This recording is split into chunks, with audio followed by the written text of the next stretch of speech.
The Texas Rangers made one of the biggest splashes in this year's trade deadline. Is there more in store?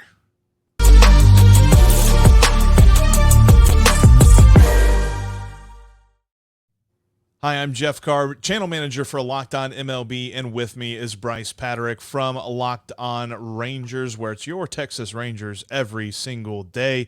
And the Texas Rangers made one of the biggest splashes, and possibly by the end of the trade deadline, the biggest splash in the trade deadline, as they acquired Max Scherzer from the New York Mets. Going to the Mets is a highly ranked prospect and a sibling of a current Major League Baseball player, Luisangel Acuna, infield prospect who, depending on where you looked, he was ranked in the top 100 of prospects, whether you're looking at MLB Pipeline or whatever that is.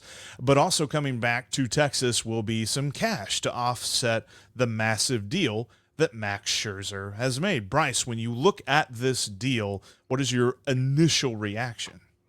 My initial reaction is excitement because the Rangers definitely could use some help in their starting rotation. Just today, the Rangers placed their ace, Nathan Eovaldi, on the 15-day IL, retroactive to about 10 days ago. At June or July 27th was when it was retroactive to, with a right forearm strain. His velocity had been dropping his last couple of starts, so there's a little bit of worry there. They got some good signs, even though he was placed on the 15-day IL. So the Rangers need some help in their rotation. John Gray was the only other starter in this rotation that I felt really confident starting a playoff game outside of Eovaldi. I think he'll be healthy by, I don't know, at least playoff time, but adding a guy like Max Scherzer is a huge boost. I know Max Scherzer isn't the Max Scherzer of old, but the rest of this rotation, which we thought was really, really solid, the Rangers brought in an entirely new rotation in the offseason, basically. I mean, the only people who were here last year were John Gray and Martin Perez. They brought in Jacob deGrom, had a fantastic 1 month of Jacob deGrom, and then lost him for the season. Nathan Eovaldi is having a career year. Hope that he can get back and healthy soon. John Gray has been mostly pretty good, but a little up and down as well. Heaney has been not nearly as good lately, and Martin Perez, after an all-star season, has really come crashing back down to earth. And Dane Dunning, who has been really solid, also kind of crashing back down to earth in his last couple starts. So they needed a guy like this in the rotation. And like you said, I don't know that they're done. Is this a move that really focuses more on the AL West race, or is this something where the Rangers are looking at the rest of the American League and saying that's really more of our competition? I think it's a little bit of both because they just lost 2 out of 3 in Houston, a really frustrating series, 2 one-run losses, and then the Rangers unloaded on the Astros in that final game that got really spicy. A lot of fun to see that rivalry being a thing again. I think the Astros will probably be fine if they're content to have a wild card, but the Rangers haven't been to the playoffs since 2016, so I think they really value that AL West crown. They are one of the best teams in the AL. They're going through a little bit of a rough spot right now with Corey Seager on the IL and Jonah Heim just landing on the IL as well. That is a huge loss for them, so they needed some help in a big, big way, and I think this was kind of a move of saying, hey, we are going for the AL West crown. We are going for it this year. It's also a move for next year since Max Scherzer will still be on this team. And a playoff rotation in 2024 of Jacob deGrom, Nathan Eovaldi, and then Max Scherzer as your number 3, that is mighty scary for next year if all of those guys can be healthy and effective. So that leads me to this, everyone's favorite question around trade deadline season. Did the Rangers give up too much?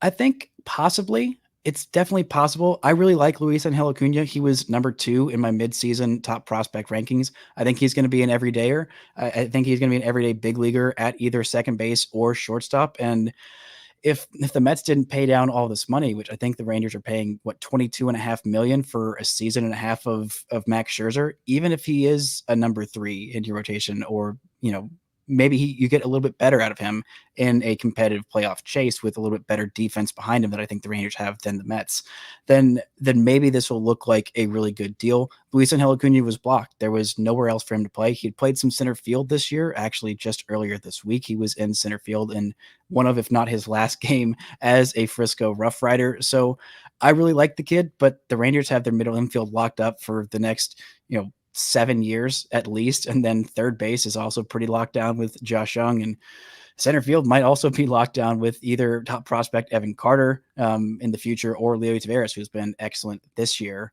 for the next foreseeable future. So the Rangers were going to trade Luisangel Acuna. If you're going to trade him, go get a guy like Max Scherzer. I think that's a great deal for them. It might hurt down the road, but only giving up one prospect and still only having to pay that price for Max Scherzer, even if he's a diminished version of himself, I think this is a good deal for the Rangers, but a very good top outcome for Luisangel Acuna. Could make this hurt just a little bit more in the future if Max Scherzer continues to deteriorate.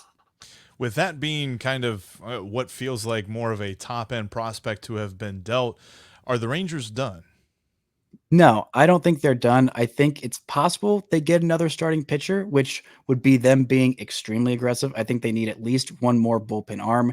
They already went and made the trade for Aroldis Chapman. They already have Will Smith in their bullpen, Brock Burke, three really good lefties. They've also got two pretty good righties. Josh Sborz just got back off the IL. I know his numbers aren't super pretty, but he was pitching through bicep tendonitis before he got placed on the 10-day IL. He was very, very effective. All of his expected numbers are very good, just like his raw stuff. Jose Leclerc really, really struggled early on in the season. It seems like he's been much more reliable as another right-handed arm in that pen that could pitch in high leverage situations. I think if they do go get another player, it'll probably be a reliever. This lineup is very, very deep, but it definitely depends on these injuries, how soon they're going to get Corey Seager back. Jonah Heim, it seems like he's going to miss 2 to 3 weeks. And that could be the more conservative estimate, which would be a huge loss for their all-star catcher. But this lineup is still very good, can weather a lot of things, and you add some help in the rotation. If you add one more arm in that rotation or one more arm in the bullpen, I think this team becomes one of, if not the best teams in the American League. They have been all season. These injuries kind of throw that into question and some regression from their back end starters, but I think you shore that up with a Max Scherzer and maybe one more deal. I don't know who it is. I'm kind of leaning towards Justin Verlander just because I don't want the Astros to have him. Maybe that's a little bit of recency bias, but still, I think that this team is not done. This is Chris Young's first trade deadline as the GM. We've seen him be very, very aggressive, and I think he's going to keep being even more aggressive.